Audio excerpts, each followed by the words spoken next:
Hello, and welcome to Through the Monocle. Today we are discussing Bumblebee from 2018 and how it relates to the upcoming Transformers Rise of the Beasts out this weekend.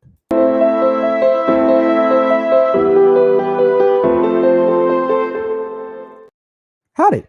As always, I'm your host, Grant Ingram, and joining me today, it is my bearded brother. It is Grant Skillen. How are you doing, Grant? I am doing good. How are you? I'm doing all right. I'm going to be honest with you. I'm a little tired, overcoming an illness I had over the weekend. But I enjoyed the movie. I'm happy to be here. Yep, it's a pretty good movie. It's a solid movie. I'm going to be honest with you. I've never seen a Transformers film before. I've This watched some of the guy, TV shows growing up. I played some of the games. I've never seen a Transformers film. I like Michael Bay as an idea, as a concept, as a concept, but never seen any. This one was pretty good. It To be honest, it read like a Hallmark movie with some action for quite a while. Like quite a while. Like I was debating on calling this today. We were talking about the Disney Channel original movie of the week, Bumblebee. But it got better. It it just did. is. It's a teenage rom com with a beetle in it. Yeah, Yeah. So, Grant, what did you think of the movie? I mean, kind of like I was saying, I think it's a solid movie. Like, it doesn't do anything egregious. It's just, it's like a solid movie. I wouldn't say it's exceptional. Like, the story is like not there a whole lot. Like, it's basically just Charlie and Bumblebee chilling, and then bad stuff happens, and then they got to save him. Like, Yeah. there's like an hour of the movie is just her and Bumblebee just chilling and hanging out. Basically, it's Mm-hmm. fine. And it starts off with a completely unrelated war on Cybertron. Yeah, well, it's kind That of related. it's related to the fact that Bumblebee's there and a person and why he can't talk anymore. Other So than it's that, very related then.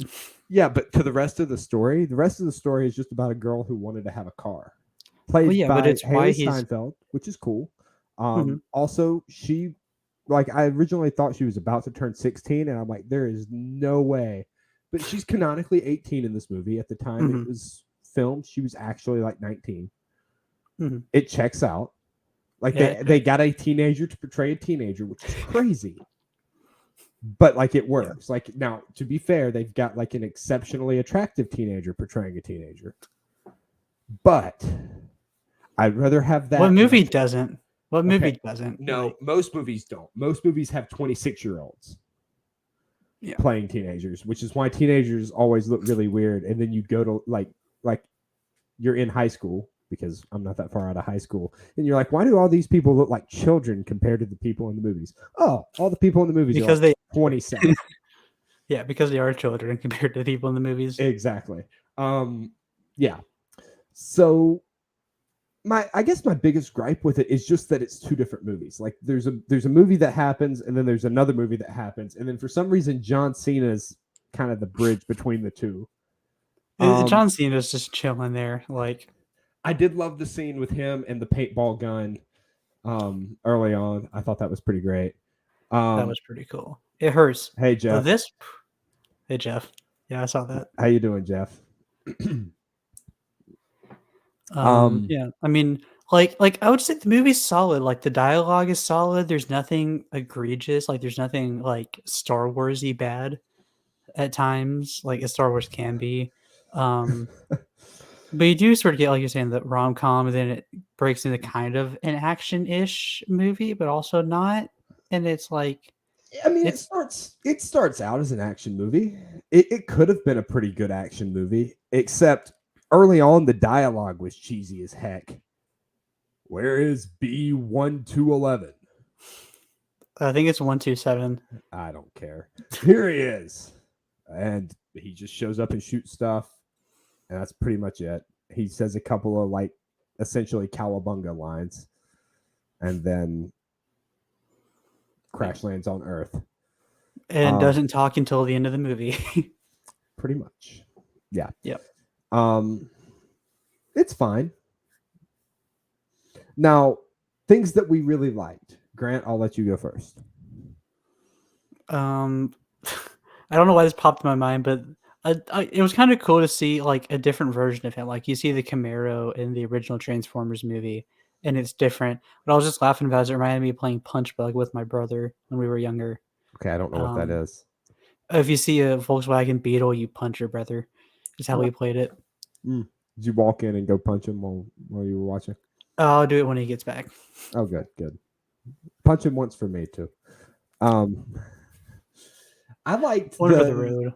yeah, I like the scene where the man and his wife are arguing about the down payment that for a house that the guy spent on a car, and she's like, you tried to sleep with my sister, and he goes, unsuccessfully.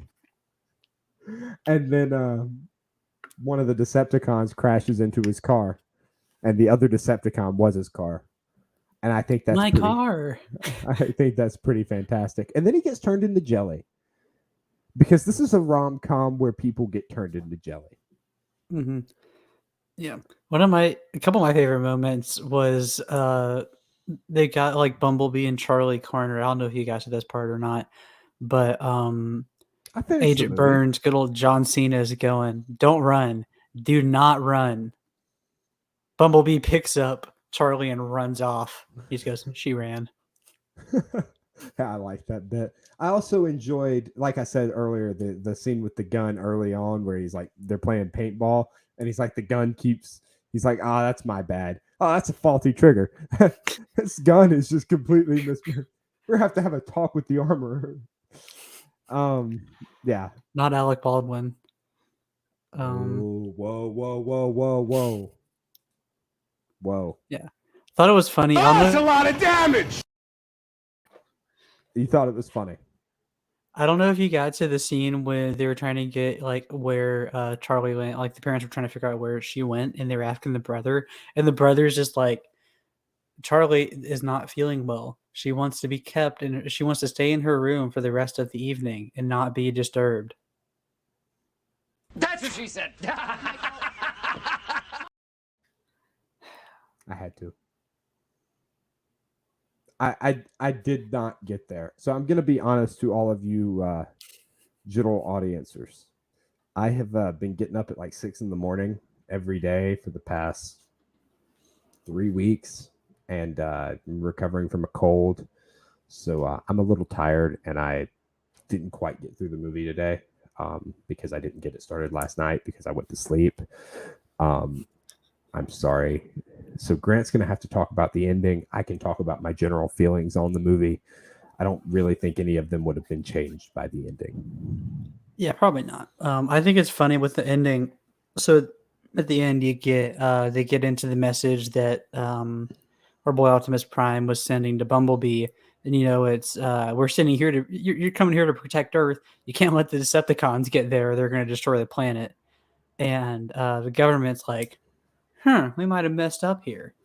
And then the Decepticons attempt to murder Bumblebee and run away. Yeah. Yeah, this is a really weird movie to launch a reboot with.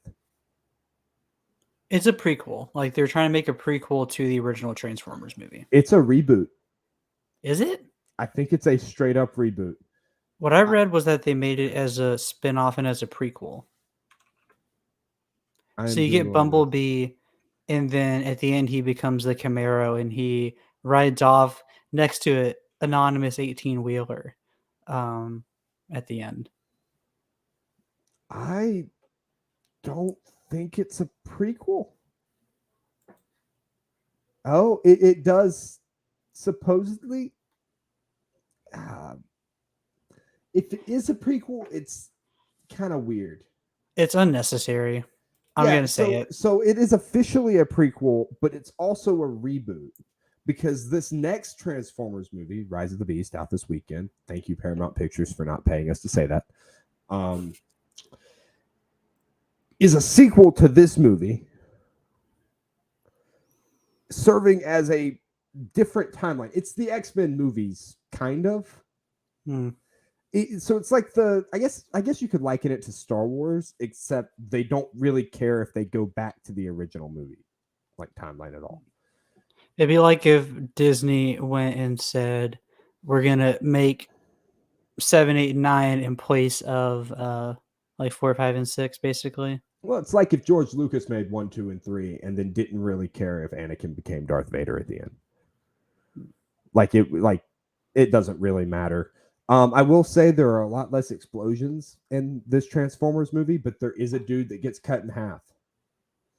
Because every rom-com needs a dude that gets cut in half. Absolutely. They also had a Cheers reference, and that made me happy. Bumped it up like a full letter grade for me. With the sometimes you want to know as they're about to cut Cliff Jumper in half. Loved it. But Pete Davidson is in the new movie. Peter Dinklage. Pete Davidson's in everything. I'm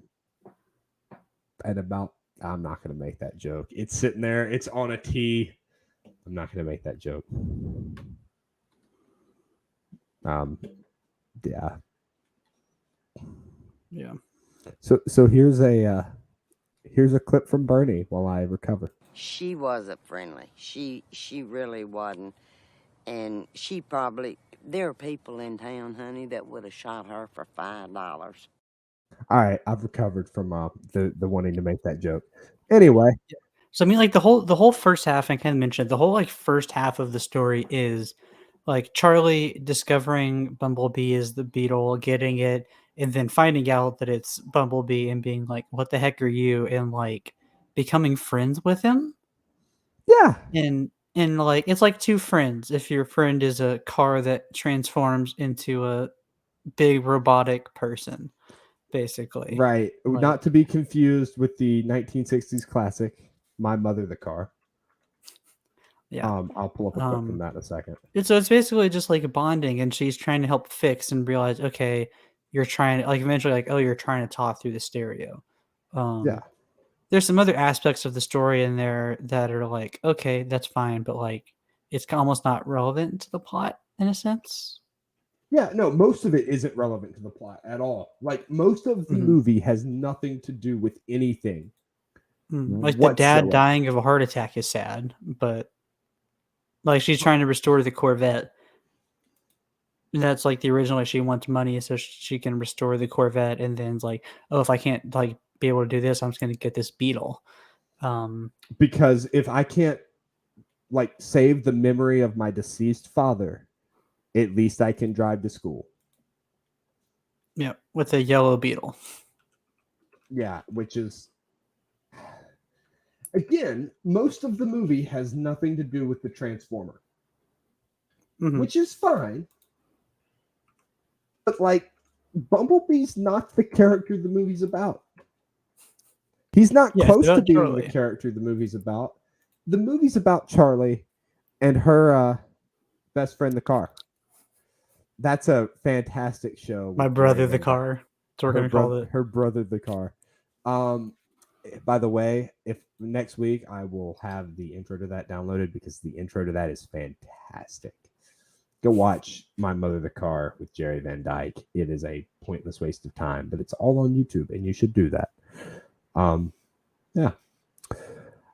Again, though, it's a weird movie to start your reboot with. Like, it's just enough of the war on Cybertron for me to kind of care. But I'd have loved to see more of that instead of whatever this weird thing was. Yeah. Yeah. Now, we should point out, Bumblebee, I think, has like a 90-something on Rotten Tomatoes. Yeah, it's got a really high rating.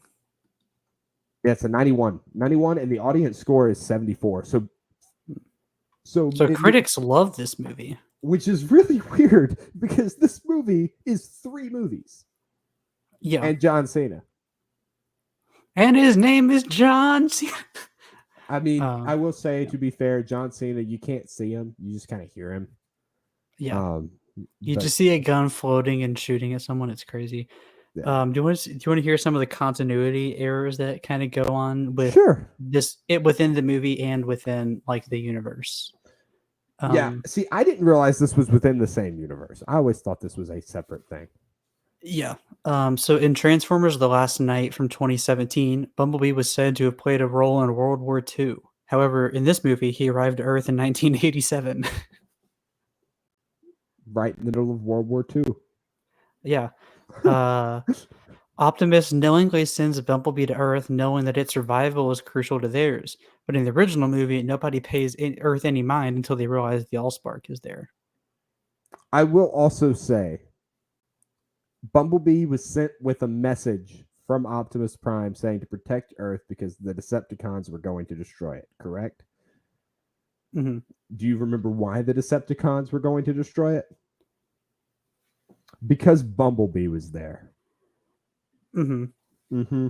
So, Bumblebee, your mission, don't die.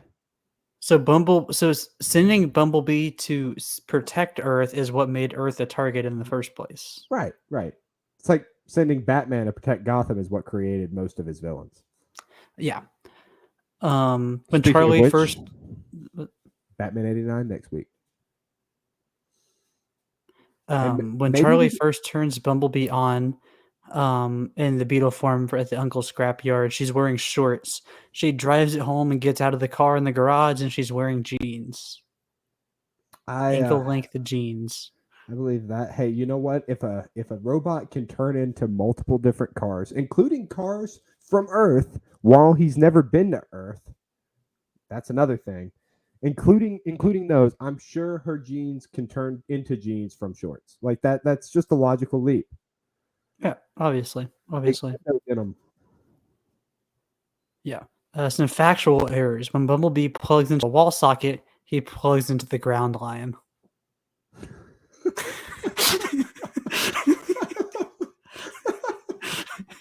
So nothing should have happened. But it did. Yeah. Agent Burns is shown with the rank insignia of 5 on his shoulders, but his collar devices are rank 6. Nah. I mean, that's just not knowing your military. Yeah.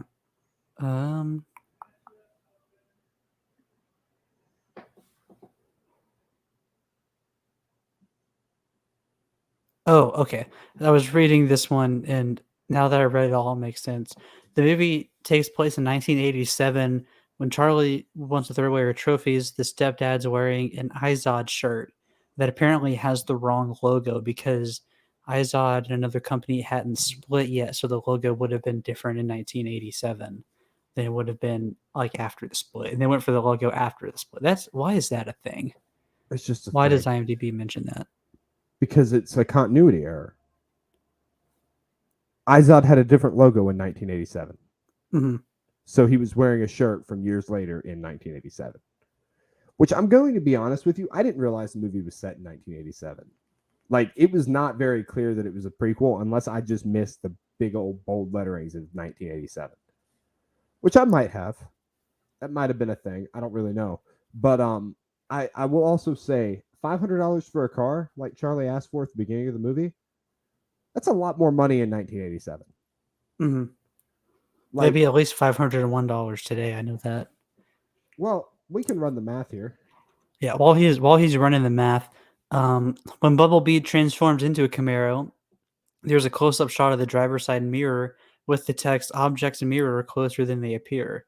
This warning is only engraved on convex passenger side mirrors, so it's on. Not only is it on the wrong side, the Camaro that they're basing it off of doesn't have one to begin with. It doesn't have that text even on the passenger side. So also the $500 is worth roughly $1,335.22 today. I add roughly because that's what Google says. So much like the people who signed up for Obamacare day one, it's a rough number. For those of you who don't know that, that was 6, and that was a rough number. Yeah. After Charlie chases her mom in Bumblebee, her mom says she thought she was being carjacked. The term carjacking wasn't invented until 1991. Okay, that's just making something up. The term didn't exist until 1991. That's not necessarily true either. It wasn't coined until 1991. Like, it wasn't in the dictionary or in the public lexicon. Doesn't mean it didn't exist. It could have been said. The M4s carried by the soldiers after the introduction are BB guns. That makes me happy. You'll shoot So, your yep, eye there's- out, kid. Yep. And here That again. is the exact same one. Nice. Yeah, so it's just a weird, like, it's fine. I wouldn't go anywhere near a 91 for it. Like, I just wouldn't. Now, maybe critics are, according to Rotten Tomatoes, the critic consensus is Bumblebee proves it's possible to bring fun and a sense of wonder back to a bloated blockbuster franchise and sets up its own slate of sequels in the bargain. I mean, maybe. If you really hated the last Transformers movies, which, let's be honest, they're Transformers. I think they were pretty, like, widely not liked. I mean, Grant, it's not hard to make. I mean, it's really not hard to go to that jump because they weren't liked at all. At all. None of the Transformers movies to this one had gone positive. Even Transformers 1 was a 57. Now, I will say, I'm laughing because I just saw my bedroom door open and then close behind me.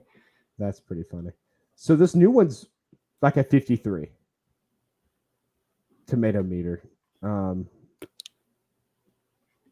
mean, sure. Yeah. But yeah, it's kind of funny. Transformers 2007, 57. Transformers Revenge of the Fallen, 20. Transformers Dark of the Moon, 35. Transformers Age of Extinction, 18. Transformers The Last Night, 16. That is after not The Last good. Night, a year later they reboot it. A year later it bumps to 90. And then now it's back down to 53. So I want to compare that to Transformers film revenue, just for fun. It's the 14th highest grossing film series of all time with a total of 4.8 billion against a budget of 1.1 billion. So it's worth 4 times its budget. Autobots roll out. Thank you, Dan. And Chalice. Thank y'all. Our Destiny clan, everybody, showing up. As the man himself said, I'm bringing everyone. That's pretty great. But yeah, no. So it quadrupled its budget while having one positive film. Now, to be fair, if we compare like Transformer 2's popcorn, I mean, even Transformer 2 was a 57, like audience score. That's just really not good. Transformers The Last Night was a 43. Like, people don't like these movies, but they show up. Like, I've yet to see one with a positive audience. One. Which is honestly extremely impressive. Okay, I take that back. Transformers 1 had an 85. Okay, there's one. Now this is the second one. This is the second one. The rest of them are all floating in the 50s.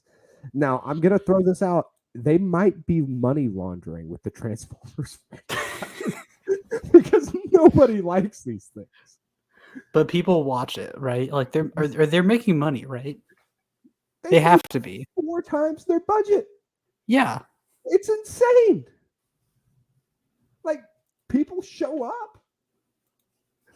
There's no way, though. Like, there's no reason people should ever show up. Yeah, there is zero reason. Because up until this one, like this one has a pretty decent audience score. None of the ones before it do. Grant, there's no reason, like, any of them should have ever gotten a sequel.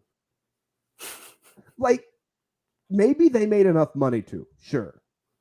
But critically, audience-wise, there's no reason they ever should have gotten another one. Yeah, but there have been now 9 of these movies. There's Rise of the Beast coming out this weekend. Thank you, Paramount Pictures, for not paying us to say that. I say Paramount. I hope it was Paramount. And then next year, supposedly we have Transformers 1. which I don't even think has started filming. And Shia LaBeouf. wait, is Shia LaBeouf back? I don't know. I'm just I- saying Shia LaBeouf. I'm hoping he's back. But no, I Just don't even do think it. I think it might be animated. I don't really know, but yeah, it's got to be animated. I think this is the animated one. But I don't think it started production yet, and it's out like sometime next year. Nice. Here again, these movies are like a ton of them. They're crossing over with the G.I. Joe film series, which is another film series that has made money on terrible I'll tell you how they make their money. It's the same way G.I. Joe made their money. It's merchandise. That is how they make their money. Grant, I'm talking box office money. I know, but the merchandising money, I guarantee, more than covers the cost of film. So even if they were losing money, like the merchandise, That's actually a fair point. especially like G.I. Joe is I thought of that. I'm like, actually, Transformers too. Yeah, G.I. Joe, though, dude, like, I mean, both of these are movies based on toys, right? Like, Yeah. when we talked to Larry Houston, he mentioned that they were like basing stuff off toys. If we start with G.I. Joe, the first one had a 3350. The second one had a 2848. It also had 28 being the critic score. Yeah. That's got to be all-time low. Like that's got to be one of the worst movies of all time by critics. No. There have been plenty of zeros. The G.I. Joe Origins Snake Eyes, which was regarded as pretty okay. Yeah, I saw that one. Was a 3574. You see, the 74 audience score makes sense because I remember watching that and going, that's a pretty decent movie. So they're crossing over two completely rotten franchises. Mm-hmm. And do you know why? And they're going to make a killing. Like, yeah. If you want to know why, this is why. Money. Yeah, for $20. They're spending that much for $20. Precisely $20. Now, to be clear, the G.I. Joe films, which I believe have a grand total of 3, one of which was the reboot, sort of, or should have been the reboot. They've made $715 million on a budget of 305. So 3 movies together have yet to crack $1 billion, whereas Transformers is actually making money. But if we combine them, maybe they'll make a ton of money and nobody will like them. Yeah. Universally hated, but they're rolling in the dough. Yeah. Like, absolutely. Like, no, I've never seen a Transformers fan who goes, yeah, I love the movies. Like, everyone hates the movies, but they keep showing up hoping the next one's going to be truer to these characters that are just toys. They're just toys. Like, the stories told in the films are being told for the first time, and they're just toys. Now, the animated series, all of those are fantastic. Like, really good, entertaining, fun to watch. But the movies are just garbage. Like, hot garbage. This one's decent. Like, I wouldn't say this one's hot garbage. Like, it's a solid movie, like I said at the beginning. Yeah. Nothing special. Right, but it's a solid movie. It got a 90 critic score because compared to every other one, it is a watchable film. Yeah. Because Michael Bay didn't direct it. And as I said that, there's an explosion raining outside my house, just kind of randomly. Yeah, I was about to say I got 2 words, Michael Bay. Boom. We need to have a Michael Bay month. Put that in the calendar. No, we don't. I don't want to do that. No, because Ambulance is like really good. Like really good. Even though if you've seen the trailer, you've seen Ambulance. It's really good. And then Armageddon is a ton of fun, and we should do a commentary track for it. And I've never seen that. Oh, dude. I've got the extended edition because that movie is awful. Awful. This is the movie where they did a commentary track with Ben Affleck and Michael Bay. And they're watching the movie, and at one point, Ben Affleck goes, why didn't NASA just train the astronauts to be miners? And Michael Bay tells him to shut the F up. On the commentary track. Nice. For the movie about miners becoming astronauts. when NASA just has a bunch of astronauts they could have taught to drill a hole. Yeah. Movie's terrible. Stuff explodes randomly. Gravity doesn't work. It's funny. But yeah, Transformers. A franchise that can't seem to make a good movie, but they make a ton of money, made a decent movie that made a little bit of money. Yeah. I don't even think Bumblebee made that much money. I think it made a decent amount of money. It made $468 million on a budget of 100 and we'll go 35. Yeah, that's not bad. No, but That's less, tripling your budget. That is tripling your budget. You're right. But for a Transformers movie, let's just look at Transformers The Last Night, which was universally hated. It made 605. Also tripled its budget. Age of Extinction, 1.1 billion on 210 million. Universally hated. So a franchise known for making bad movies that make money made a good movie that didn't make that much money. It made money. Yeah. Didn't make that much money. To me, that's hilarious. Yeah. Autobots roll out. So I've only got one thing left to say. I've ridiculed everyone on the roster. I just want to say from the bottom of my heart, I'd like to take this chance to apologize to absolutely nobody. All right. All right. Grant, you going to go see Rise of the Beast? Maybe. Is that a legitimate maybe? No, bro. I don't. Here's the thing. I'm not a good person to ask that because I don't go watch movies in theaters. I don't know the last movie I went and saw in a theater. Okay. If it was free, would you go see it? Sure. Yeah. If it was streaming, would you rent it? Maybe that's a better thing. Would you pay for the sequel?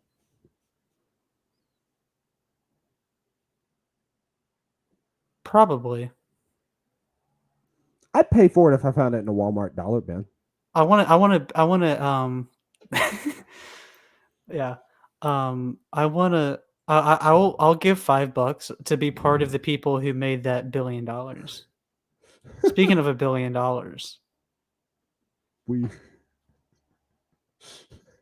we do. Thank you, Grant. Thank you. Yeah, I'm not the one that got us. I'm not the one that had to get us to take down a video because I played a clip. I'll have to put that clip in the in our Discord. Anyway, yeah, I think I'd watch it if you gave it to me or put it in a Walmart dollar bin. I'd probably throw down $1, pop some popcorn, and laugh. But I don't really care that much to see a sequel. I'm much more excited for Spider-Man, which is out and I haven't seen because Spider-Man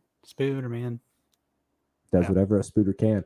But apparently 170 of them can. Goodness gracious. Good Lord, there are a lot of them. But then I'm also excited for The Flash next week. So I think my roommate and I are going to do like a double feature where we run and grab. Speaking of The Flash, did you hear Amber Turd's going to be back for Aquaman? Yeah, dude, that's been confirmed for like ever. They've shot that movie. That movie also sucks. Like, yeah, that's crazy. Amber Turd is back. That is, that is crazy. But we can't get Johnny Depp in a Pirates movie. Anyway, yeah, I'm much more excited for The Flash, which comes out next week. We're gonna do a double feature. Gonna go catch both of those at some point. Michael Keaton's back. So, fun fact: if you're excited for The Flash and you like Batman '89, that hat Grant's wearing, Much Talk About Nothing, our other show, we interviewed a guy named Carl Newman. Carl Newman was Michael Keaton's movement double for Batman '89. He was the guy in the suit that did all the cool things. He's a really cool dude. He's a farmer now, but at the time he was like a ballet dancer. Like, the man has lived 3 or 4 lives, and he's just like a really nice, really awesome guy. Mm-hmm. Go check out that interview. It's cool. Yep. Might get Taylor to see if we can post it here because it just kind of seems fitting. And then next week we are talking about Batman '89. I believe the week after we said Batman Returns, but we'll revisit that as it comes. Mm-hmm. And if you want to go back, way back, we've got an interview with a guy. Why am I blanking on his name? Kevin Altieri. That's the name you're looking for. Yep. Kevin Altieri did Batman Mask of the Phantasm, an animated movie. Awesome guy to talk to. Yeah, it's a cool interview. If you send us an email, we got a bit we cut out of that I'll happily send you. It's the email is muchtalkaboutnothing@gmail.com if you're curious, and we would be more than happy to send that.